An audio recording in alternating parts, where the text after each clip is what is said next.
எப்படி ஒரு பறவை கூட்டிலேருந்து இற தேடி எந்த திசைக்கு போனாலும் திரும்பி கரெக்டாக அதே கூட்டுக்கு வருதோ, வாழ்க்கையை தேடி நம்ம எந்த திசைக்கு போனாலும் வந்த வழியையும் வாழ்ந்த வாழ்க்கையும் என்றைக்கும் மறக்கவே கூடாது. அப்படிங்கிறத சொல்கிற படம் தான் இந்த இட்லி கடை. ஏன்னா நான் இவ்வளோ தூரம் மெசேஜாக சொல்கிறாரு அப்படின்னு யோசிக்காதீங்க. உங்களுக்கு நான் சொல்லாமல் யார் சொல்லுவா சொல்லுங்கள்? இதை உங்களுக்கு சொல்கிற உரிமை எனக்கு இருக்குன்னு நான் நம்புகிறேன். அதனால் நான் உரிமையாக சொல்கிறேன்.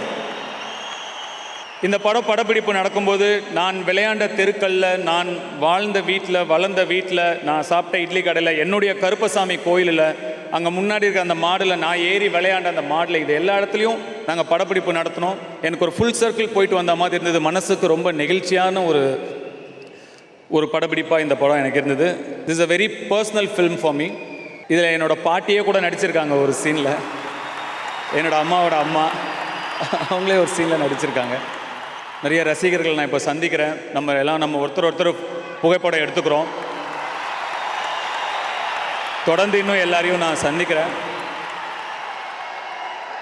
அப்படி நான் உங்களெல்லாம் சந்திக்கும்போது நிறைய பேர் என்கிட்ட வந்து, இப்போ நான் டாக்டராக இருக்கேன், நான் ஆர்கிடெக்டாக இருக்கேன், நான் ஐஏஎஸ் படிச்சுட்ருக்கேன், நான் ஒரு இன்ஜினியராக இருக்கேன், முக்கால்வாசி பேர் இந்த மாதிரி என்கிட்ட சொன்னீங்க. எனக்கு அவ்வளவு மனசுக்கு நெகிழ்வாக இருந்தது. ஒரு சினிமா ரசிகர்களாக இருங்க, என்னை உங்களை குடும்பத்தினர்னா ஏற்றுக்கிட்டுங்க, என்னை படத்தில் பார்த்து ரசிக்கிறீங்க.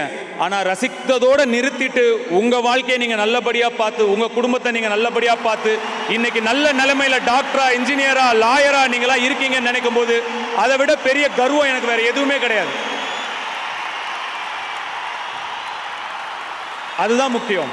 அதுதான் ரொம்ப ரொம்ப முக்கியம். சினிமாவில் என்ன ரசித்தா போதும், அதுக்கு மேலே குடும்பங்களை பார்த்துக்கோங்க, உங்கள் வாழ்க்கையை நல்லபடியாக பார்த்துக்கோங்க. அது ரொம்ப ரொம்ப முக்கியம். I am very very happy.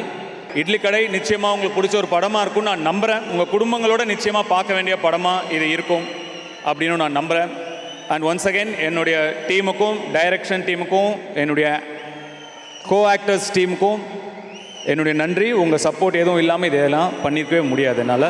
Thank you so much.